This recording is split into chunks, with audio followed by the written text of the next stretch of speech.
guys, how's it going? My name's Larissa, and today I wanna have a talk with you about a decision that I made for this year of 2026. And this decision is that I choose PikaOS as my distro for this year, basically, and also why I left CachyOS and went to PikaOS. But first, if you don't know my channel, go have a look, and if you like what you see and want more videos like this, subscribe and be welcome. I just prepared a cappuccino to make this video and talk with you guys.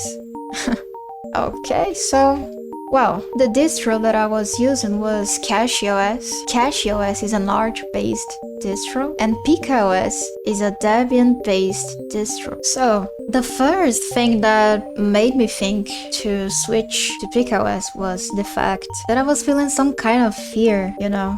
Since CachyOS is an Arch-based distro, and I'm in college, I was afraid that something might happen to my computer at some point. And in college, I deal with really important data, you know. So as the time was passing by, I was getting this feeling of what if, just what if some update break my system and I lost something, or suddenly I just can't access my computer, or what if I should fix something that shouldn't be fixed at that time. And I thought, this is something I should be considering about. I mean, how I feel about my system, you know? As you guys know, Arch or an Arch-based distro with the rolling release system can be kind of difficult sometimes because of the chances of breaking the system. But the truth is, I was really enjoying this Arch-based thing because I love the terminal. And with CachyOS, I feel like I really learned a lot of things that I didn't know before. Like,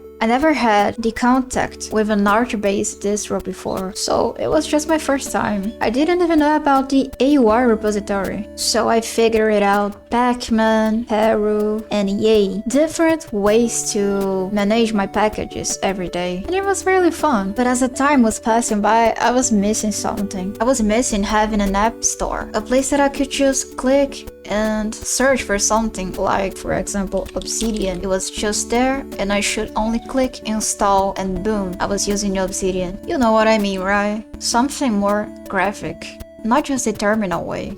And I'll say it again, I really like the terminal. It's fun, it's an excellent way to learn things in Linux, but for me, I was getting kind of tired. And yes, I know that I could install Discover since I was using KDE Plasma, and I tried it. I installed the support to Flatpaks, but it wasn't just the same. And since we are talking about the terminal, I have to say that sometimes using the AUR repository was kinda hard for me. I mean, just for example, if you search for int-elf, which is the two-factor application that I use, as you can see, there's int-elf bin, the binary version, and there's the int-elf kit. That is like the development version, something like that. So, I never used Arch Linux before, and I never used an Arch Linux based distro before. And first I thought, well, what is that? What's the difference between this, and this? What's the difference between something like binary and development version? So I went to ChatGPT and made some researches on the internet and YouTube videos, and it really helped me to understand the difference between them. Sometimes I just installed the version that was not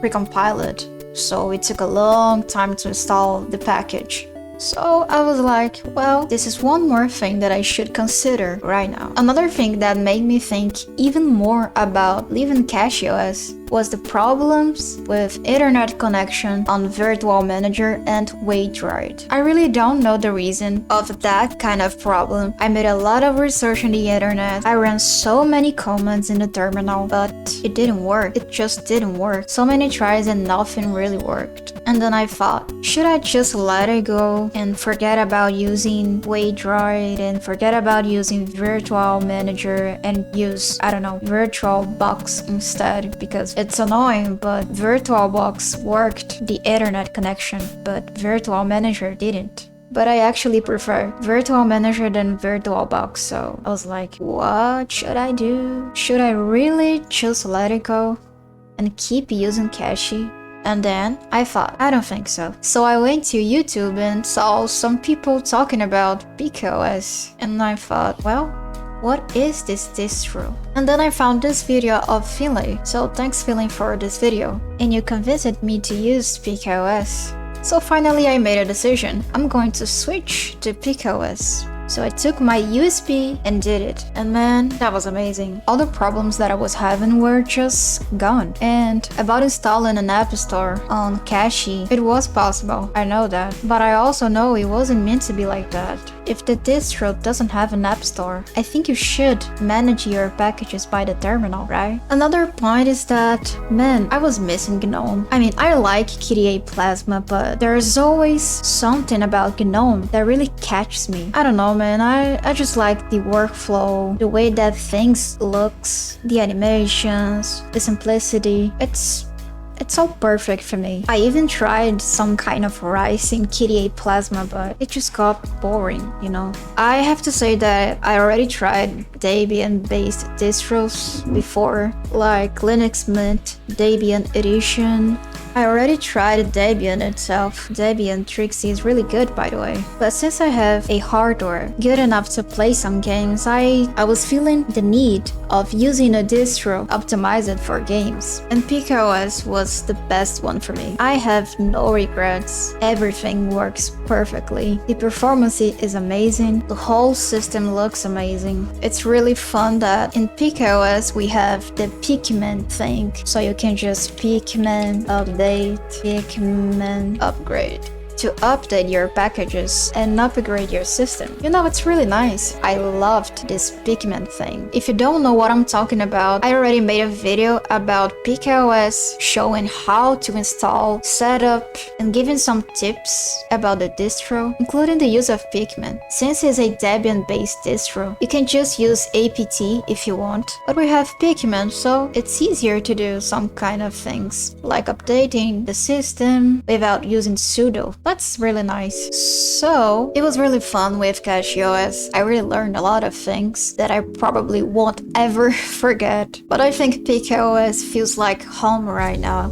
It's a cute distro, it's beautiful, it just works. And as I showed in my previous video about Pika, you don't even have to touch the terminal to full set up the system and get it ready to use. It's really an out-of-the-box distro, and I really hope it gets more and more popular because this distro deserves it. So, I think that's the end of the video, guys. If you liked this video, click the like button and subscribe to my channel. I promise I'll make more videos like this one. You can also support me and my channel buying me a coffee. The link is in the description. And that's it. We'll talk later, and bye.